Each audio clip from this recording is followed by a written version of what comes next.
All right, welcome to the second review of the evening. Apologies if we're running late because it took a while to gather everyone, and Petty was having some audio problems. It just got fixed. Anyway, up this time is Defend Your Crypt.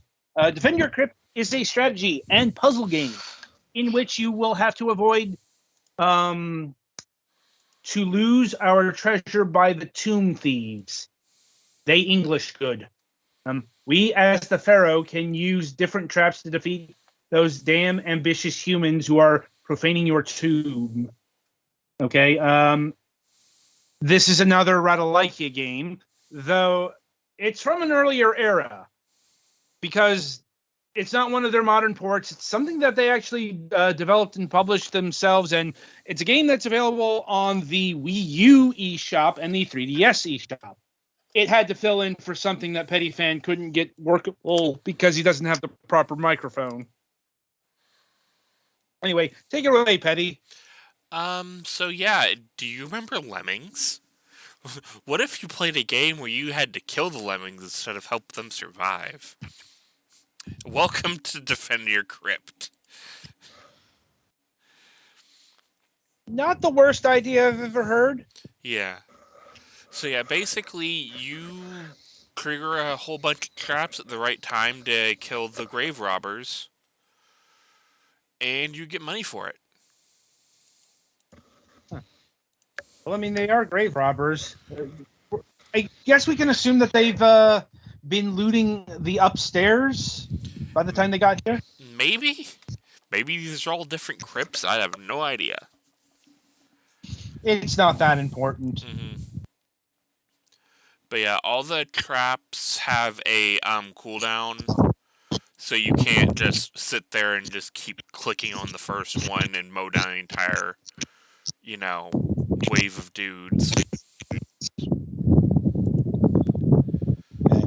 And then there are several different traps. There are pitfall traps where you can basically make a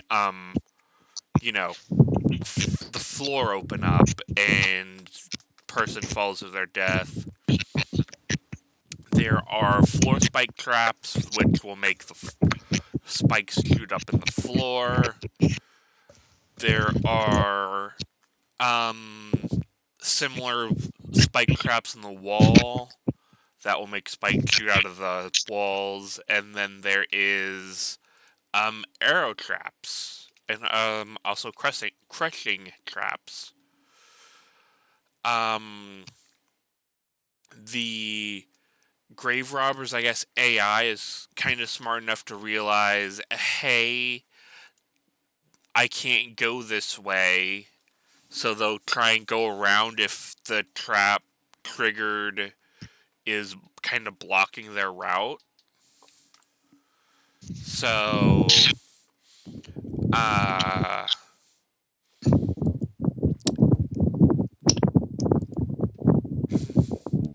yeah, it's a windstorm.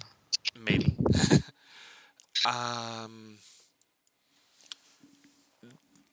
Yeah, they still have set paths that they'll go. And all of the traps are in set locations that have to be triggered manually, right? Yes. And you also get a little bit of time between each round to pick which traps you want to start off with.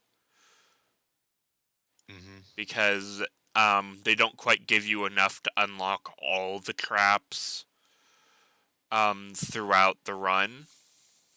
Okay.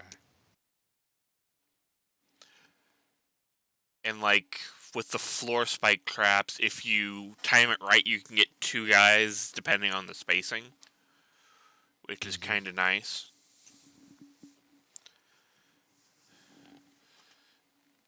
And then there are sometimes that, there are waves with multiple enemies, which, you just keep doing it. There's not a whole bunch.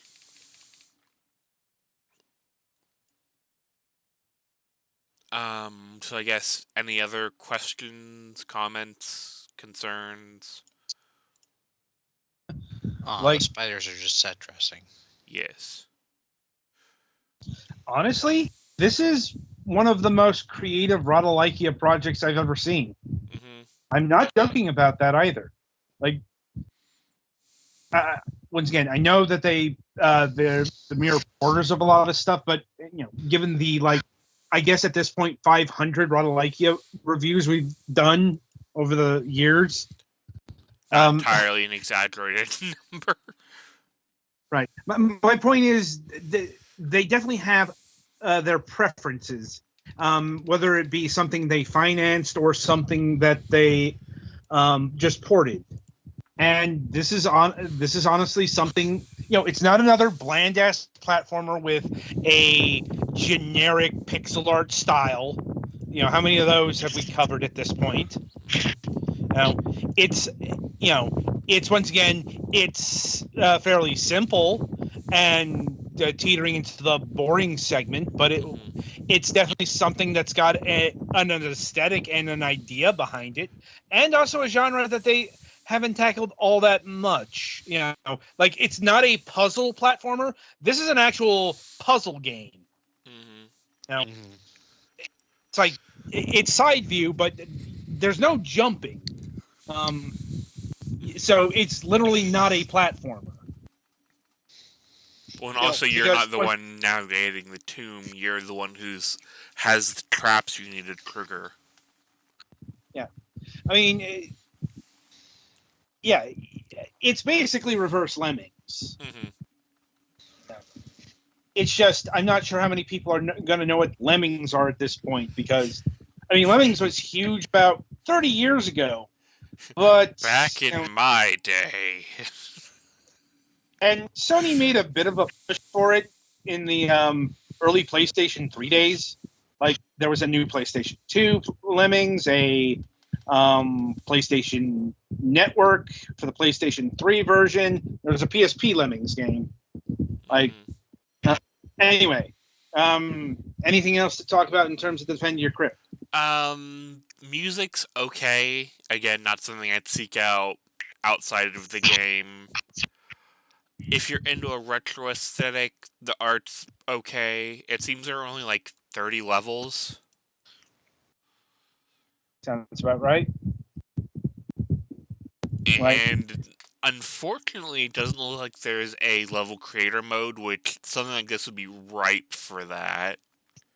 So that's kind of a miss there. I think I can explain why that is, because that gets into pricing. So this game will cost you all of $2.99, and that's on all platforms. Once again, it's different times. Like, Rodalikia usually clocks in at $5, unless it was a particularly big project. But this is $3 across all platforms. Just those are on platforms on consoles that are no longer being built. And the Steam version does have an additional soundtrack and extras pack for $2.99. The DLC includes the soundtrack of the game that includes 7 songs, wallpapers for your PC and mobile device, some images for your social profiles. God, that was a thing back in the day, wasn't it? It was. And this game is fairly old at this point. It came out in 2016. So anyway, your evaluation on Defend Your Crypt, Petty, is it worth $3? Yeah, I wouldn't pay much more than that. So yeah. Once again, with Rodalikia, you're typically not paying all that much. Yeah, it's a fine game. It's something you could probably sink a few hours into. Mm-hmm. Yeah, sounds about right. All right, then. So that'll about do it for Defend Your Crypt. Be sure to tune in after the break, as the Galax will be reviewing Rise, 30 Minutes to Extinction.